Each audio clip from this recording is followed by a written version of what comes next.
ورحمة الله وبركاته. الحمد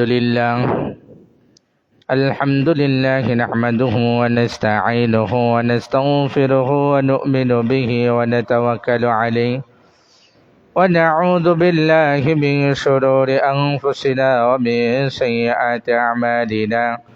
من يهده الله فلا مضل له ومن يضلل فلا هادي له، ونشهد أن لا إله إلا الله وحده لا شريك له، ونشهد أن سيدنا وسندنا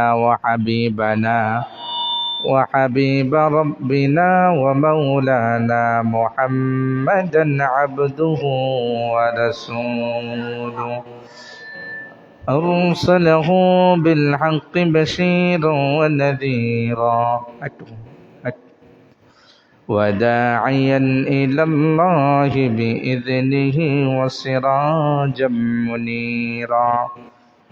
أما بعد فقد قال الله تعالى في كلامه المجيد وفرقانه الحميد: أعوذ بالله من الشيطان الرجيم. بسم الله الرحمن الرحيم. إن الله وملائكته يصلون على النبي يا أيها الذين آمنوا صلوا عليه وسلموا تسليما. সকলে মহব্বতের সাথে দরুদ ইব্রাহিম পড়ি। اللهم صل على محمد وعلى آل محمد كما صليت على إبراهيم وعلى آل إبراهيم إنك حميد مجيد.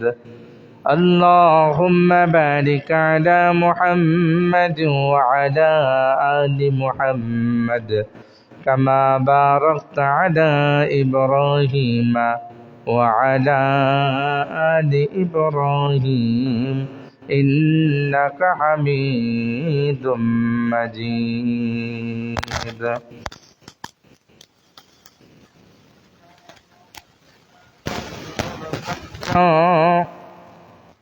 मौत है हर दम करीब, मौत को मौत ना दूर समझो, मौत है हर दम करीब। कौन होगा यार तेरे दूर जाने के लिए, कौन होगा यार तेरे दूर जाने के लिए। बलगल उला बिकमालिही कशफत दुजा बिजमालिही, हसनत जमीउ खिसालिही सल्लु अलैहि व आलिही। सुब्हानक ला इल्म लना इल्ला मा अल्लमतना इन्नका अंतल अलीमुल हकीम। सुब्हानक ला इल्म लना इल्ला मा अल्लमतना इन्नका अंतल अलीमुल हकीम। আলহামদুলিল্লাহ, আল্লাহ তাআলা দরবারে লাখো কোটি শুকরিয়া জ্ঞাপন করি যে মহান রব্বুল ইজ্জত দয়া করে, মায়া করে, মেহেরবানি করে সমস্ত ব্যস্ততা আর পেরেশানি থেকে মুক্ত করে উত্তম রূপে পাক পবিত্র হয়ে আল্লাহ তাআলা মস্ত বড় হুকুম জুমার নামাজকে আদায় করার জন্য আল্লাহ তাআলা আমাদেরকে আল্লাহ তাআলা ঘর মসজিদে আগে আগে আসার তৌফিক আর সুযোগ করে দিয়েছেন। এই জন্য অন্তর থেকে কালিমাত শুকর আদায় করি, বলি আলহামদুলিল্লাহ। আল্লাহ তাআলা বহুত বড় ফজল করম, দয়া, ইহসান যে আল্লাহ তাআলা আমাদেরকে সুস্থতার সাথে, ঈমানের সাথে আল্লাহ তাআলা আমাদের হায়াতকে এই পর্যন্ত পৌঁছেছেন। এটা আমার আপনার জন্য বহুত বড় এক নিয়ামত। হায়াত মত সব কিছু একমাত্র আল্লাহ তাআলার হাতেই। আল্লাহ তাআলা বান্দাকে দুনিয়াতে পাঠাইছেন, আর আল্লাহ তাআলা নির্দিষ্ট একটা মেয়াদ, একটা সময় আল্লাহ তাআলা দিয়া দুনিয়াতে পাঠাইছেন।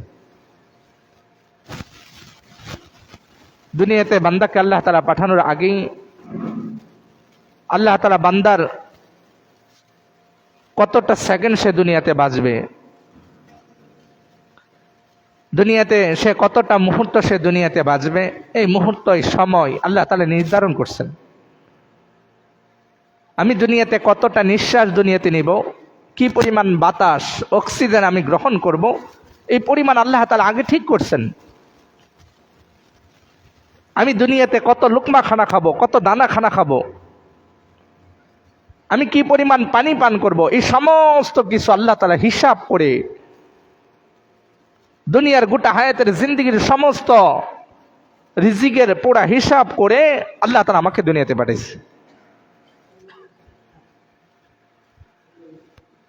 আল্লাহ তাআলা তাকদীরের সাথে সম্পর্ক করে দিয়েছেন যে বান্দা, এটা তোমার তাকদীরের সাথে বরাদ্দ হয়ে গেছে।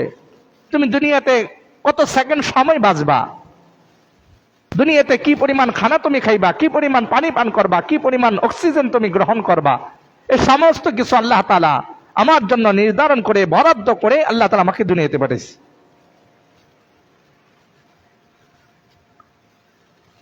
বলেছে আর এক মুহূর্ত আগে পরে আমার মৃত্যু আসবে না। যে মৃত্যুর তারিখ, সময়, সেকেন্ডকে আল্লাহ তাআলা ঠিক করে রাখছে, ওই সেকেন্ডটি আমার হবে। فإذا جاء أجلهم ساعة ولا يستأخرون, আগে হবে না, পরে হবে।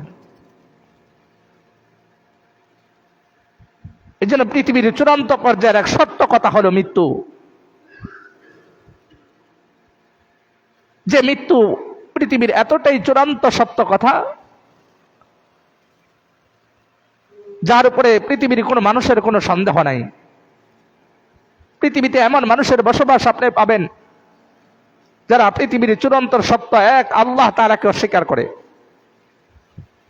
আল্লাহ তাআলাকে এক বলে স্বীকার করে না, আল্লাহ তাআলা সম্পর্কে তার ইলম নাই, বলেছে আল্লাহ তাআলা সম্পর্কে সে জানে না, আল্লাহ তাআলাকে অস্বীকার করে, আল্লাহ তাআলার অস্তিত্ব সম্পর্কে সে অস্বীকার করে, আখিরাতকে অস্বীকার করে, কোরআনকে অস্বীকার করে, নবীকে অস্বীকার করে। পৃথিবীতে এমন বহু জাতি, বহু মানুষ আছে, কিন্তু এমন কোন মানুষ আপনি পাবেন না পৃথিবীতে যে মৃত্যুকে অস্বীকার করে।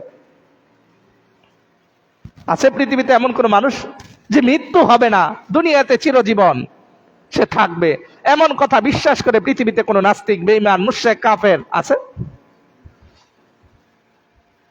সারা পৃথিবীর সমস্ত মানুষের এই কথার উপরে একমত যে দুনিয়াতে আসছি, দুনিয়া ছাড়তে হবেই, দুনিয়া আমাকে ছাড়তে হবে। তুমি যেই হও, পৃথিবী শূন্য আল্লাহ তাআলা করবে একদিন।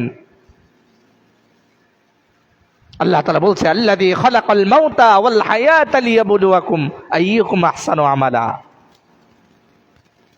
বান্দা, আমি তোমার মৃত্যুকে আগে সৃষ্টি করছি, তারপর তোমাকে হায়াতের জিন্দেগি দিয়ে তোমাকে দুনিয়াতে পাঠাইছি। আমি মৃত্যু এবং হায়াতকে সৃষ্টি করে তোমাকে দুনিয়াতে পাঠায়া আমার উদ্দেশ্য একটাই, আমি আল্লাহ তাআলা দেখবো আহসানু আমালা, কে কত সুন্দর আমল করে আমার কাছে আসে।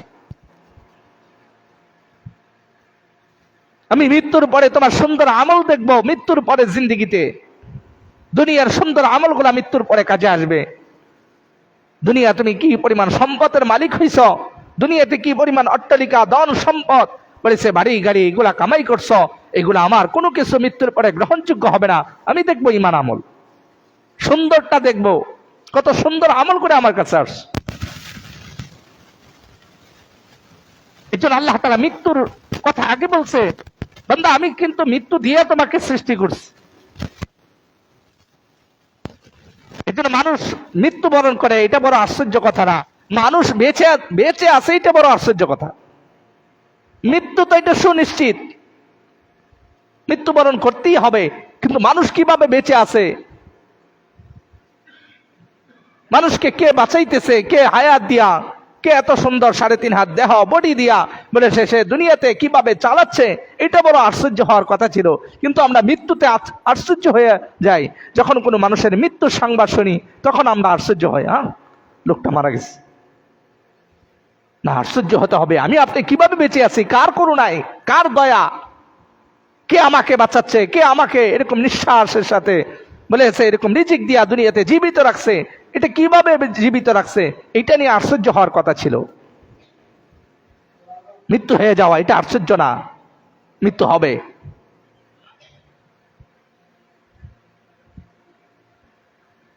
এই জন্য আল্লাহ রাসূল সাল্লাল্লাহু আলাইহি ওয়াসাল্লাম দুনিয়ার মানুষকে বলছে,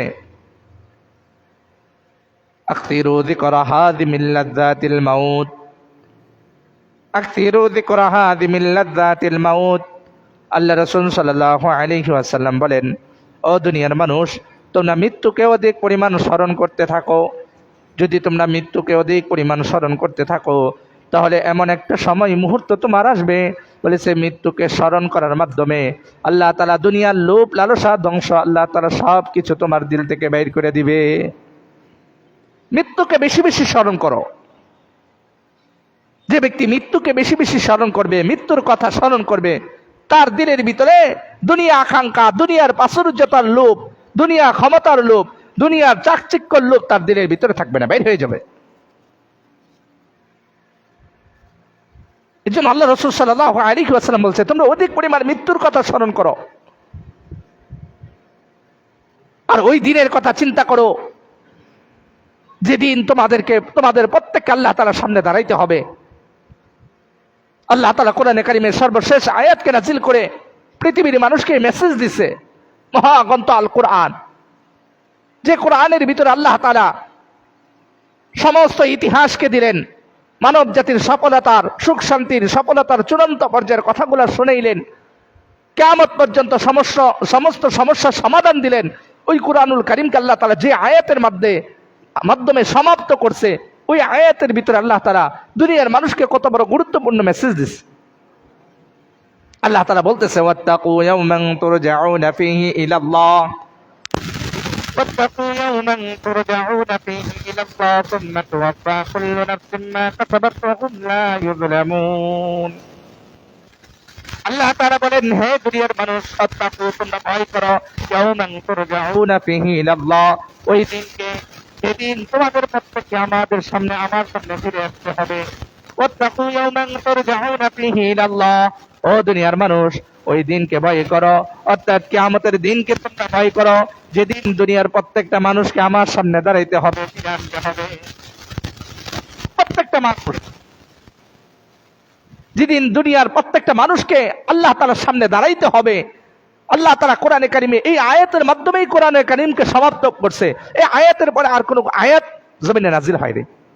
তাহলে আল্লাহ তাআলা কি মেসেজ দিছে? যে বান্দা, তোমার কোরআনের কোন আয়াত তোমার জেহনে স্মরণ নাই, শুধু এইটা স্মরণে রাখো যে আমাকে আমার রবের সামনে দাঁড়াইতে হবে, আমাকে আমার রবের সামনে দাঁড়াইতে হবে। এই কথাটা চিন্তা করো, দুনিয়াতে চলতে ফিরতে যেখানেই থাকো না কেন, শুধু তুমি এই কথাটা চিন্তা করো যে আমাকে আমার রবের সামনে দাঁড়াইতে হবে, আর কিচ্ছু লাগবে না। দেখবা এই রবের সামনে খাড়া হওয়া, এটা যদি তোমার দিলের ভিতরে গাঁথতে পারো, তাহলে দুনিয়ার সমস্ত নাফরমানি থেকে তুমি বাঁচতে পারবো না? আমি যখন এই যে কাজ করব, আমি যখন কোনো জিনিস ধরবো, তখন চিন্তা করব যে এই ধরা কি সঠিক কিনা, এই ধরাকে আল্লাহ তাআলা হুকুম অনুযায়ী হচ্ছে কিনা। আমাকে তো আল্লাহ তাআলার সামনে দাঁড়াইতে হবে, এটাকে হালাল ধরলাম না হারাম ধরলাম। তখন এই কথা যখন চিন্তা করবেন যে আল্লাহ তাআলার সামনে আমাকে দাঁড়াইতে হবে, তখন এই ধরা আমার সহি হয়ে যাবে। হারামের দিকে আমার হাত বাড়বে না, হারাম পথে আমার পা চলবে না, হারাম দিকে আমার চোখ যাবে না, হারাম কথা আমার জবান দিয়ে বাইর হবে না।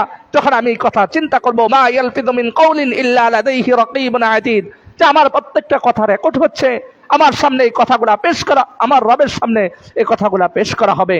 এই কথাগুলা যখন চিন্তা করব, আমাকে আমার রবের সামনে দাঁড়াইতে হবে। দুনিয়াতে কোনো মানুষের দ্বারা আল্লাহ তাআলা নাফরমানি হতে পারে না। এই জন্য আল্লাহ তাআলা কোরআনে কারীমের সর্বশেষ আয়াতে এটাই বলছে, বান্দা ভয় করো। কোরআনে অসংখ্য আয়াতে আল্লাহ তাআলা এই কথা উচ্চারণ করছে, ওয়াত্তাকু ওয়াত্তাকু ওয়াত্তাকু, বান্দা ভয় করো, বান্দা ভয় করো। বান্দার ভয়, আল্লাহ তাআলা ভয় একমাত্র বান্দাকে দুনিয়ার সমস্ত নাফরমানি থেকে বাঁচাইতে পারে, আর আখিরাতের ভয় বান্দাকে জান্নাতের উপযোগী করতে পারে। এছাড়া আর বিকল্প কোনো রাস্তা নাই। এই জন্য মৃত্যুর মাধ্যমেই আমাকে আমার রবের সামনে দাঁড়াইতে হবে। এই জন্য আল্লাহ রাসূল বলছে মৃত্যুর কথা স্মরণ করো, মৃত্যুর কথা স্মরণ করো, আর কোনো নসিহা লাগবে না। মৃত্যু এমন এক নসিহা, আল্লাহ রাসূল বলছে মৃত্যুর পরে জিন্দেগি, সর্বপ্রথম কবর। আমি তোমাদেরকে কবরের অবস্থা দুনিয়ার মানুষকে আমি বুঝাই যেতাম, কবরের অবস্থা আমি দেখায় যেতাম। যদি তোমাদেরকে কবরের অবস্থা দুনিয়ার মানুষকে আমি দেখায় যাই, সাহাবাই কেরাম যদি তোমাদেরকে দেখায় যাই কবরের হালত, তাহলে তোমরা মৃত ব্যক্তিদেরকে দাফন করা বন্ধ করে দিবে। এই জন্য আমি কবরের আযাব, কবরের অবস্থা আমি তোমাদেরকে দেখাইনি। তাহলে আল্লাহ তাআলার কাছে দোয়া করতাম যে আল্লাহ তাআলা তোমাদেরকে কবরের অবস্থা দেখায় দেয়, কিন্তু আমি দেখাবো না, এই দোয়া করবো না। যদি তোমরা কবরের হালতের, কবরের জিন্দেগি দেখতা, তাহলে কোনো ব্যক্তি মৃত লাশ নিয়ে কবরে নামতো না। কিন্তু মুসলমান এই কথা বিশ্বাস করতে হবে, এই কবর সত্য, এই মৃত্যু সত্য, চিরন্তর সত্য, প্রতিনিয়ত আমার সামনে ঘটতেছে, আমার সামনে হচ্ছে। এই মৃত্যু আমার কাছেও আসবে, মৃত্যুর এলান আমি শুনছি, আমারও এলান হবে, এটা আমাকে স্মরণ করতে হবে। আল্লাহ তাআলা কোরআনে কারিমে বলছে কুল্লু নাফসিন যায়িকাতুল মাউত। ও মানুষ, শুধু তোমার মৃত্যু হবে না, গোটা জগতের মৃত্যু হবে। তোমার মৃত্যুকে মৃত্যু বলে, আর গোটা জগতের মৃত্যু যেদিন হবে সেদিন কিয়ামত বলে, সেইটাকে কিয়ামত বলে। ব্যক্তির মৃত্যুকে মৃত্যু বলে, গোটা জগতের মৃত্যু যেদিন হবে সেদিনটাকে কিয়ামত বলে। অর্থাৎ আল্লাহ তাআলা বলছে কোনো জিনিস দুনিয়াতে বাকি থাকবে না। একদিন জমিনকে শূন্য করা হবে। আল্লাহ তাআলা মালাকুল মউতকে বলবে, ও মালাকুল মউত, জমিনে কে বাকি আছে? মালাকুল মউত বলবে, আল্লাহ, কেউ বাকি নেই। অর্থাৎ যেদিন সমস্ত মানুষের মৃত্যু হবে, জমিনে কোনো মানুষ থাকবে না, সবার মৃত্যু হবে। আল্লাহ তাআলা মালাকুল মউতকে বলবে, মাম বাকিয়া ইয়া মালাকুল মউত, ও মালাকুল মউত, মৃত্যুর বাকি কে আছে? আজরাইল বলবে, আল্লাহ, জমিন শূন্য, জমিন আর কেউ নাই। তখন আল্লাহ তাআলা হুকুম করবে, যাও আসমানবাসীদের জান কবজ করো, অর্থাৎ ফেরেশতাদের জান কবজ করো। প্রথম আসমানের সমস্ত ফেরেশতাদের জান কবজ করা হবে। আল্লাহ তাআলা হুকুম করবে, যাও দ্বিতীয় আসমানের ফেরেশতাদের জানকে কবজ করো। দ্বিতীয় আসমানের সমস্ত ফেরেশতাদের জান কবজ করা হবে। বলবে, যাও তৃতীয় আসমানের ফেরেশতাদের জান কবজ করো। তৃতীয় আসমানের ফেরেশতাদের জান কবজ করা হবে। যাও চতুর্থ আসমানের ফেরেশতাদের জান কবজ করো।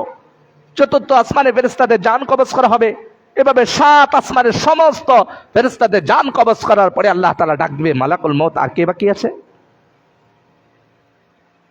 আজরাইল বলবে, আল্লাহ, 7 আসমান খালি করছে, নাই, শুধু 8 জন বাকি আছে, 12 জন। 12 জন ব্যতীত, 12 জন ফেরেশতা ব্যতীত আর কেউ নাই। 12 জনকে? আপনার আরশ বহনকারী 8 জন, আর জিবরাইল, মিকাইল, ইসরাফিল, আর আমি আজরাইল। আমরা এই 12 জন আছি, আর কেউ নাই। আল্লাহ তাআলা হুকুম করবে, যাও আরশ বহনকারী 8 জন ফেরেশতা জান কবজ করো। আরশ বহনকারী 8 জন ফেরেশতা জান কবজ করা হবে। আল্লাহ তাআলা হুকুমে আরশ ঝুলতে থাকবে। তখন আল্লাহ তাআলা বলবে, আর কে বাকি আছে? আমরা 4 জন। যাও ইসরাফিলের জানকে কবজ করো। ইসরাফিলের জানকে কবজ করা হবে। বলবে, মিকাইলের জানকে কবজ করো। মিকাইলের জানকে কবজ করা হবে। বলবে, যাও জিবরাইলের জানকে কবজ করো। জিবরাইলের জানকে কবজ করা হবে। আল্লাহ তাআলা বলবে, মান বাকিয়া ইয়া আজরাইল, আর কে বাকি আছে? বলছে, আল্লাহ, আর কেউ নেই, সবার শেষ, শুধু আপনি আর আমি বাকি আছি। আর আনতা হাইয়ুল কাইয়ুম, আপনি চিরঞ্জীব, আপনি ছিলেন, আপনি আছেন, আপনি থাকবেন, শুধু আমি আজরাইল বাকি আছি, আর কেউ বাকি নেই। আর কেউ বাকি নেই না, কথা হলো তুমিও মৃত্যুবরণ করো। তো তুমি দেখো আমার আরশের নিচে এক সাইনবোর্ডে লেখা, দেখো আজরাইল দেখবে লেখা যে আরশের নিচে বিচরণকারী সমস্ত মাখলুকের মৃত্যুবরণ করতেই হবে। সেই লেখা পরে আল্লাহ তাআলাকে বলবে, আল্লাহ, এই লেখা সমস্ত মাখলুকের মৃত্যুবরণ করতেই হবে। তুমি কোথায়? আমি তো আপনার আরশের নিচে। তুমিও মৃত্যুবরণ করো। আল্লাহ তাআলা মালাকুল মউত আজরাইলের উপরে সাকরাতুল মৃত্যুর যন্ত্রণা ডালবে। আজরাইল চিৎকার দিয়ে ডাকতে থাকবে আল্লাহ তাআলাকে। আল্লাহ, আপনার ইজ্জত আর সম্মানের কসম খেয়ে বলতেছি, যদি আমি জানতাম মৃত্যুর যন্ত্রণা এতটা কঠিন আর ভয়ঙ্কর, তাহলে দুনিয়াতে কোনো মুমিনের গায়ে আমি হাত দিতাম না। চিৎকার দিয়া মালাকুল মউত তার জানকে সে বাইর করে দিবে। সেও মৃত্যুবরণ করবে। দুনিয়া শূন্য, আসমান শূন্য, গোটা কায়নাত শূন্য, কেউ বাকি নেই। শুধু আছে কে? আছে আল্লাহ তাআলা। বলে আমি হাইয়ুল কাইয়ুম। আল্লাহ তাআলা চিরঞ্জীব, তিনি ছিলেন, তিনি আছেন, তিনি থাকবেন। আল্লাহ তাআলা গোটা দুনিয়া আসমান জমিনকে শূন্য করে, গোটা আসমান জমিনকে হাতের মুঠে নিয়ে বলবে লিমানিল মুলকুল ইয়াউম। ও দুনিয়ার রাজা বাদশারা, আজকের ক্ষমতা, আজকের রাজত্ব, আজকের ক্ষমতা কার? আজকের রাজত্ব কার? ও দুনিয়ার ক্ষমতাশালীরা, আজকে তোমরা কোথায়? গোটা আসমান জমিন আল্লাহ তাআলা আওয়াজ দেবে, আওয়াজ আসবে না। কেন? সব শেষ। এই জন্য দোস্ত, এই গোটা যখন এক ব্যক্তির মৃত্যু হয় আমরা বলি তার মওত হয়েছে। আর যেদিন গোটা কায়নাতের মৃত্যু হবে ওই দিন কিয়ামত ঘটবে। এটাকে কিয়ামত বলে। একদিন আল্লাহ তাআলা সবকে খালি করবে। আল্লাহ তাআলা সমস্ত কিছুকে খালি করে আল্লাহ তাআলা জগৎবাসীকে ডাকবে। জগৎবাসী থেকে কোনো আওয়াজ আসবে না। এই সমস্ত বিষয়গুলা আল্লাহ তাআলা নবীদের মাধ্যমে আমাদেরকে শুনাইছে যে এটা তোমাদের সামনে অচিরেই ঘটবে, এটা তোমার সামনে অচিরেই আসবে। কিন্তু বান্দা, তোমার কাজ কি? তুমি কি করবা? তোমার জিন্দেগি তো জন্ম দিয়া শুরু হয়েছে, মৃত্যু দিয়া শেষ হবে। কিন্তু তোমার আখিরাত একটা জিন্দেগি, ওইটা তোমার মৃত্যু দিয়া শুরু হবে, এটা আর কোনোদিন শেষ হবে? এটা শুরু হচ্ছে তো হচ্ছে। যার সুখ শান্তি শুরু হবে তার সুখ শান্তি শেষ হবে না। যার দুঃখ কষ্ট শুরু হবে তার দুঃখ কষ্ট শেষ হবে না। দুনিয়ার জিন্দেগি তো সুখ শান্তি মিশ্রিত। হ্যাঁ, বা ইন্নামা আল উসরি ইসরা। আল্লাহ তাআলা কিছুদিন দুঃখ কষ্ট, আবার কিছুদিন সুখ শান্তি, এইভাবে আল্লাহ তাআলা দুনিয়ার জিন্দেগি আমাদের কাটাচ্ছে। কিন্তু আল্লাহ তাআলা বলে, বান্দা, আখিরাত এরকম না। আখিরাত সম্পূর্ণটাই আলাদা। এটা যার দুঃখ কষ্ট শুরু হবে তার কোনো দিন আর সুখ শান্তি আসবে না। আর যার সুখ শান্তি শুরু হবে তার কোনো দিন দুঃখ কষ্ট আসবে না। এটা এমন একটা জিন্দেগি বান্দা। এই জন্য এই মৃত্যুর কথা আল্লাহ তাআলা বারবার স্মরণ করে। দুনিয়ার মুমিন, ঈমানদার, মুত্তাকিনদেরকে আল্লাহ তাআলা প্রস্তুত করছে আখিরাতের জন্য। তুমি আখিরাতের জন্য প্রস্তুত হও। মৃত্যুর হাত থেকে কেউ বাঁচতে পারবে না। পারবে কেউ বাঁচতে? পৃথিবীতে আজও কোন রাজা বাদশার অস্তিত্ব পৃথিবীতে আছে? পৃথিবীতে কত রাজা বাদশারা ছিল, তাদের কত ক্ষমতা ছিল, যাদের আঙ্গুলের ইশারায় ফাঁসি হইতো, যাদের আঙ্গুলের ইশারায় গর্দান চলে যেত। দুনিয়া কাঁপানো রাজা বাদশারা আজকে তারা কোথায়? তাদের কোনো অস্তিত্ব, কোনো স্মৃতি আজকে জমিনের উপরেও নেই। তাদের শরীরের কোনো অংশ আজকে জমিনের নিচেও নেই। কোনো নাম নিশানা নেই, কোনো কিছু নাই, সব শেষ, বিলীন হয়ে গেছে। আমার আপনারও এমন একটা মুহূর্ত সময় আসবে, আমার কোনো অস্তিত্ব জমিনের উপরেও থাকবে না, জমিনের নিচেও থাকবে না। আইনামা তাকুনু ইউদরিকুমুল মাউতু ওয়ালাউ কুনতুম ফি বুরুজিম মুশাইয়াদা। তুমি যত মজবুত কেল্লার ভিতরেই থাকো বান্দা, যত মজবুত কেল্লার ভিতরেই থাকো, আল্লাহ তাআলা বলছে মৃত্যুর হাত থেকে বাঁচতে পারবে না। তুমি যেখানেই থাকো। আমরা কি মনে করি আইসির ভিতরে সর্বশেষ, যখন রোগী আর কোনো স্টেপ বাকি নেই, তখন কি কোথায় ঢোকাই? আইসিতে। আইসিউকে আমরা নিরাপদ স্থান মনে করি। বাহিরের কোনো শব্দ, আওয়াজ, কোনো কিছু পৌঁছে না। রোগীকে বাঁচানোর জন্য আমরা আইসিউতে ঢুকাই। বলেন, যে সমস্ত রোগীগুলো আইসিউতে ঢুকে অধিকাংশ এরা মৃত্যুবরণ করে। আমাদের এক ওস্তাদ বলতেন যে আইসিউর ভিতরে হাজারের আরো বেশি থাকে। আমরা মনে করি ওইখানে কোনো আওয়াজ পৌঁছবে না। না, আওয়াজ পৌঁছে না, মৃত্যু ঠিকই পৌঁছবে। তুমি যেখানেই যাও, ফাইন্নাহু মুলাকিকুম।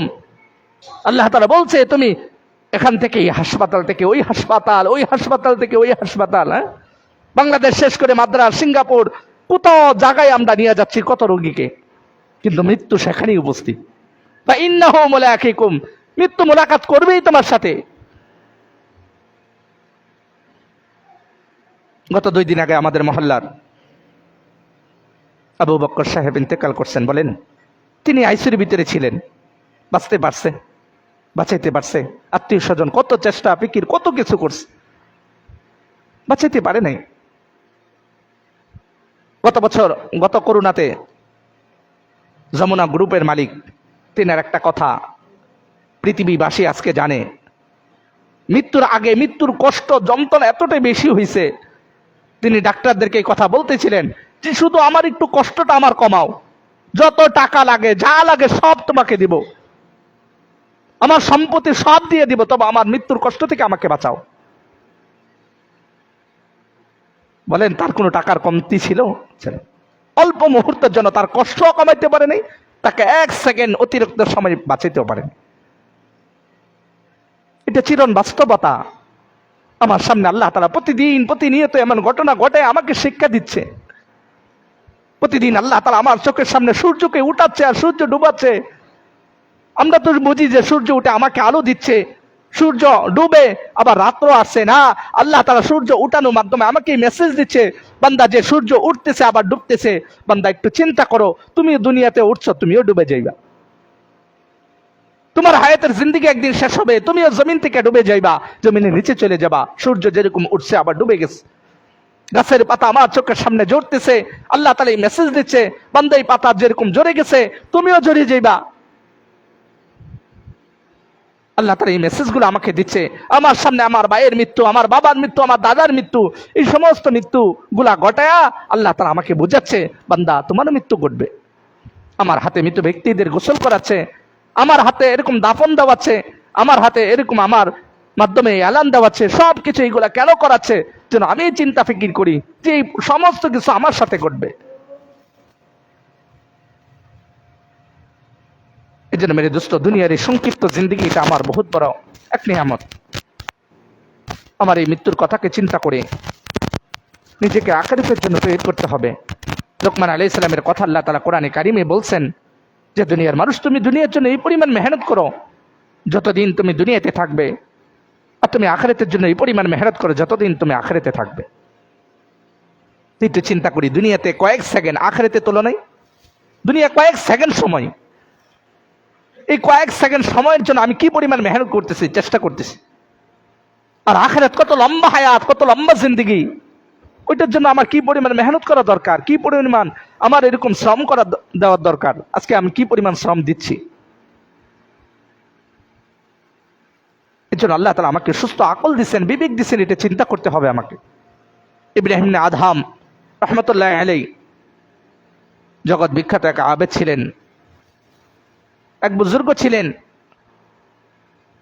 তিনার প্রথম জিন্দেগি তিনি দুনিয়ামুখী ছিলেন। দুনিয়ার প্রাচুর্যতা, দুনিয়ার অট্টালিকা, বাড়ি গাড়ির পিছনে তিনার একটা হায়াত, একটা সময় তিনি কাটাইছিলেন। আল্লাহ তাআলা যখন তিনাকে বুঝ দিছেন, হেদায়েতের রাস্তাকে আল্লাহ তাআলা যখন তিনা খুলে দিছেন, তিনি দুনিয়ার সমস্ত চাকচিক্য, দুনিয়ার রাজত্ব, তিনি এমন বাদশা ছিলেন, তিনার পূর্বপুরুষ অনেকে বাদশা ছিল, তিনি বাদশার বাদশা ছিলেন, বলকের বড় শাহিমলের বাদশা ছিলেন। তিনার শান শৌকতের জিন্দেগির কোনো অভাব ছিল না। আল্লাহ তাআলা তিনার সামনে এমন কিছু ইতিহাসকে ঘটায় ঘটায় তিনাকে আল্লাহ তাআলা হেদায়েত দিচ্ছেন। তিনি যখন দুনিয়ার সমস্ত রাজত্বকে লাথি দিয়া, দুনিয়ার বাদশাহীকে লাথি দিয়া যখন তিনি জঙ্গলে চলে গেলেন, একেবারে দুনিয়া থেকে বিমুখ হয়ে আখিরাতের দিকে ফিরলেন, আল্লাহ তাআলার দিকে ফিরলেন, আল্লাহ তাআলা ইবাদত বন্দেগী করতে শুরু করলেন। পুরো সপ্তাহ তিনি এরকম জঙ্গলেই থাকতেন। সপ্তাহে একদিন তিনি বসরায় এরকম বলকে বাজারে এসে বাজার করে আবার জঙ্গলে চলে যেতেন। একদিন তিনি জঙ্গলা থেকে বাজারে আসছে, বসরা শহরে আসছে, এসে তিনি বাজার করছে, আবার জঙ্গলে চলে যাবে। কিন্তু বাজারের লোকেরা চিনে পারছে, আরে এটা বলকের বাচ্চা ইব্রাহিম না। বাজারের লোকেরা চতুর্দিক দিয়ে ঘেরাও দিয়ে ধরছে। বলকের জনগণ জানতেন যে ইব্রাহিম না আদহাম দুনিয়া বিমুখ হয়ে আখিরাতের দিকে ফিরে এসে জঙ্গলে চলে গেছে, তাকে পাওয়া যায় না। কিন্তু ওই দিন বাজারে দেখে ফেলছে। বাজারের লোকেরা ঘেরাও করে, চতুর্দিক দিয়ে ঘেরাও করে ধরছে, বলতেছে, ও ইব্রাহিম না আদহাম, তুমি তো বলকের বাদশা ছিলে, তুমি আল্লাহ তাআলাকে পাওয়ার জন্য দুনিয়াকে লাথি দিছ, জঙ্গলে চলে গেছো, আজকে তোমাকে হাতের কাছে পেয়ে গেলাম, আমাদেরকে সংক্ষিপ্ত কিছু নসিহা করো, আমাদেরকে উপদেশ দাও, আমরা কি করব, আমাদের জিন্দগির জন্য আমাদেরকে কিছু নসিহত করো। তখন ইব্রাহিম না আদহাম বলতেছে, আরে তোমাদেরকে কি নসিহত করব, আমি তো নসিহতের মুহতাজ, আমি তো পেরেশান, আমি তো হতাশাগ্রস্ত। তুমি কি নিয়ে হতাশাগ্রস্ত, কি নিয়ে পেরেশান? আমি 4টা প্রশ্ন নিয়ে পেরেশানি করতেছি, আমি 4টা প্রশ্নের উত্তর খুঁজতেছি, এই 4টা প্রশ্ন নিয়ে আমি পেরেশান। বলছে তাহলে এই 4টা প্রশ্নই আমাদেরকে বলে দাও, তুমি কোন 4টা প্রশ্ন নিয়ে পেরেশান এটি আমাদেরকে বলে দাও। তখন বলতেছে ইব্রাহিম আদহাম, দেখো দুনিয়ার প্রত্যেকটা মানুষ যখন তার মায়ের পেটে ছিল, মার পেট থেকে আসার আগে আল্লাহ তাআলা প্রত্যেকটা সন্তানের কপালে আল্লাহ তাআলা খচিত করে লিখে দিচ্ছে যে সে কি সুভাগ্যবান না হতভাগা, সে কি জান্নাতি না জাহান্নামী, সে কি সফল কাম নাকি সে নাকাম। আল্লাহ তাআলা প্রত্যেকটা মানুষের কপালে মায়ের পেটে আল্লাহ তাআলা খচিত করে এটা লিখে দিছে।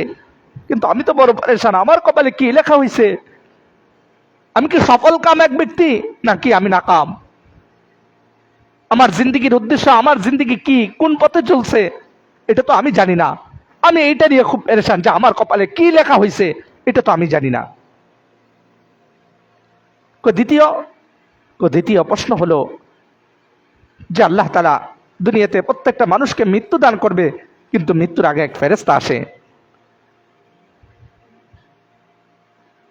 ফেরেশতা এসে ওই রূহকে ডাক দিয়া বলতে থাকে, মৃত ব্যক্তির রূহকে, উখরুজি আইয়াতুহান নাফস মিনাল জাসাদিত তাইয়িব ইয়া আইয়াতুহান নাফসুল মুতমাইন্নাহ ইরজিই ইলা রাব্বিকি রাদিয়াতাম মারদিয়াহ ফাদখুলি ফি ইবাদি ওয়াদখুলি জান্নাতি। প্রত্যেকটা রূহকে 2টা কথা বলে সম্বোধন করে ডাক দেওয়া হয়, 2টা সম্বোধন করে নেককারের রূহকে ডাক দেওয়া হয়, উখরুজি আইয়াতুহান নাফস মিনাল জাসাদিত তাইয়িব, ও পবিত্র আত্মা, পবিত্র শরীর থেকে বাইর হও, চলো এমন এক রবের কাছে যে রব তোমার উপর রাজি এবং খুশি আছে, চলো এমন এক জগতে যে জগতে আল্লাহ তাআলা তোমার জন্য সুখ আর শান্তি দিয়া ভরপুর করে রাখছে।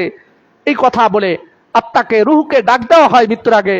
পক্ষান্তরে আবার নেককার নাফরমান বদকারের রূহকে ডাক দেওয়া হয়, ও নাপাক রূহ, ও নাপাক আত্মা, নাপাক শরীর থেকে বাইর হ, চল এমন এক জগতের উদ্দেশ্যে যে জগতে আল্লাহ তাআলা তোর জন্য দুঃখ আর কষ্ট দিয়া ভরপুর রাখছে, চল এমন এক রবের কাছে যে রব তোর উপর নারাজ।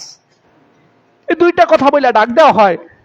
ও বাজারের লোকের, আমি তো জানি না আমাকে কি বলে ডাক দেওয়া হবে, আমাকে কি পবিত্র আত্মা বলে ডাক দেওয়া হবে নাকি নাপাক আত্মা বলে ডাক দেওয়া হবে, আমি জানি না। আমি তো এটা নিয়ে খুব পেরেশান। তোমার 3য় প্রশ্ন কি? 3য় প্রশ্ন হলো, প্রত্যেকটা ব্যক্তিকে কবরে রাখা হয়, কবরে রাখার পরে মালাকুল মউত, কবরে রাখার পরে একজন ফেরেশতা এসে 3টা প্রশ্ন করবে, মার রব্বুকা, আমান দীনুকা, আমান নবিয়ুকা, তোমার রবকে, তোমার দিন কি, তোমার নবীকে। এই প্রশ্নগুলা করা হবে। এই প্রশ্নের উত্তর যে ব্যক্তি দিতে পারবে তার জন্য কবর জান্নাতের বাগান হবে। কিন্তু আমি তো জানি না আমি কি 3 প্রশ্নের জবাব দিতে পারবো, আমি কি ফেরেশতার প্রশ্নের জবাব আমি দিতে পারবো। আমি তো এটা নিয়ে খুবই পেরেশান। আর 4 নাম্বার প্রশ্ন হলো, কিয়ামতের ময়দানে আল্লাহ তাআলা সমস্ত হাসরবাসী, আজকে দুনিয়াতে ইমানদার, বেঈমান, কাফের, মুশরিক, মুসলমান সব এক আসমানের নিচে বসবাস করতেছে, সবাই একই নিয়ামত খাচ্ছে। হ্যাঁ বলেছে, ইমানদার যে গাছের ফল খাচ্ছে, বেঈমানও সেই গাছের ফল খাচ্ছে। ইমানদার যে নদীর মাছ খাচ্ছে, বেঈমানও সেই নদীর মাছ খাচ্ছে। আল্লাহ তাআলা ইমানদার এবং বেঈমানের জন্য দুনিয়ার কোনো নিয়ামতকে পার্থক্য করে নেই, জমিনকে পার্থক্য করে নেই, আসমানকে পার্থক্য করে নেই। কিন্তু কাল কিয়ামতের ময়দানে আল্লাহ তাআলা ঘোষণা করবে, আমতাজিল ইয়াউমা আইয়ুহাল মুজরিমুন, ও নেককার, ও বদকার, নেককাররা বদকার থেকে আজকে আলাদা হয়ে যাও, একসাথে থাকতে পারবা না। আজকে নেককার বদকারকে আল্লাহ তাআলা আলাদা করে 2টা রাস্তা করবে, ফারিকুম ফিল জান্নাহ ও ফারিকুম ফিস সাঈর। আল্লাহ তাআলা বলবে 2টা কাতার হও, এক কাতার জান্নাতের দিকে ফিরো আর এক কাতার জাহান্নামের দিকে ফিরো। ও বাজারের লোকেরা, আমি তো জানি না আমি কোন কাতারে খাড়া হব, আমি কি জান্নাতের কাতারে খাড়া হব না জাহান্নামের কাতারে খাড়া হব, আমাকে কোন কাতারে খাড়া করানো হবে এটা আমি জানি না। এই জমিনে এই 4টা প্রশ্ন নিয়ে আমি খুবই পেরেশান। আমি কি করব বলো, আমি তোমাদেরকে কি নসিহত করব? এই 4টা প্রশ্নের জবাব আমি খুঁজছি আর আল্লাহ তাআলার কাছে দোয়া করছি। বাজারের লোকেরা বলতেছে, ও বাচ্চা ইবনে আদম, তুমি আবার ফিরে আসো, এই রাজত্ব আবার ফিরে আসো, তুমি আল্লাহ তাআলা হুকুমকে পড়া করো আর এই রাজত্বকে চালাও। তোমার রাজত্ব তোমাকে ছাড়া এই রাজত্ব শূন্য হয়ে গেছে, এরকম বিশৃঙ্খলা দেখা দিচ্ছে। তিনি কোনো কথার জবাব না দিয়া, তিনার হাতে একটা সুই ছিল, এই সুই সমুদ্রে নিক্ষেপ করছে। সমুদ্রে নিক্ষেপ করার পরে ওই বাদশা ইবনে আদম সমুদ্রের মাছদেরকে লক্ষ্য করে বলছে, আমার ওই সুইটা এনে দাও। একটা মাছ তাকে ওই সুইটা এনে দিছে। উড়ন্ত এক পাখিকে ডাক দিছে, ওই পাখি তার হাতের কাছে এসে বলছে, তখন বাজারে লোকদেরকে বলতেছে, দেখো আমি দুনিয়ার রাজত্ব, দুনিয়ার বাদশাহীকে লাথি দিয়া আমি আল্লাহ তাআলাকে রাজি এবং খুশি করছি, জঙ্গলায় গিয়ে আল্লাহ তাআলাকে রাজামন্দি করছি। এখন দেখো আমার রাজত্ব কমে নাই। আগে তো আমার রাজত্ব জমিনের উপরে চলতো, এখন তো আমার রাজত্ব সমুদ্রের নিচেও চলে, এখন তো আমার রাজত্ব আসমানেও চলে। আসমানের পাখি আমার কথা শুনে, সমুদ্রের নিচের মাছ আমার কথা শুনে। কেন? আমি যে দুনিয়ার রাজত্বকে লাথি দিছি, আমি যে আমার রবকে খুশি করছি। এই জন্য আল্লাহ তাআলা গোটা কায়নাতকে আমার আয়ত্তের ভিতরে নিয়ে আসছে। এই জন্য মেরে দোস্ত, আমি আর আপনি যখন আমার রবকে আমি সন্তুষ্ট করতে পারবো, আল্লাহ তাআলা রাজামন্দিকে অর্জন করতে পারবো, আসমান জমিনের গোটা কায়নাত দিয়া আল্লাহ তাআলা আমাকে সাহায্য করবে, আমাকে নসরত করবে। না আমার রিজিকের পেরেশানি থাকবে, না আমার দুনিয়ার কোনো বলেছে ভয় ভীতি আল্লাহ তাআলা আমার দিলের ভিতরে রাখবে। বান্দার দিলের ভিতরে যখন আল্লাহ তাআলা ভয় মজবুতের সাথে বসবে, দুনিয়ার সমস্ত মাখলুকের ভয় আল্লাহ তাআলা বান্দার দিল থেকে বের করে দিবে। কিন্তু শর্ত হলো আমার রবের ভয় আমার অন্তরের ভিতরে থাকতে হবে। এই জন্য 1 নম্বর হলো ভাই, আমার মৃত্যুর কথা বেশি বেশি স্মরণ করা। প্রতিদিন কমপক্ষে 20 বার মৃত্যুর কথা স্মরণ করব। প্রতিদিন 20 বার মৃত্যুর কথা স্মরণ করব। প্রতিদিন কিয়ামতের কথা একবার হলেও স্মরণ করব। দেখবেন আল্লাহ তাআলা আমার দিলের হালত এমন রাখবে, দুনিয়াতে চলা আমার জন্য বলেছে কোনো পেরেশানি হবে না, আখিরাতের জন্য নিজেকে তৈরি করা সহজ হবে। আল্লাহ তাআলা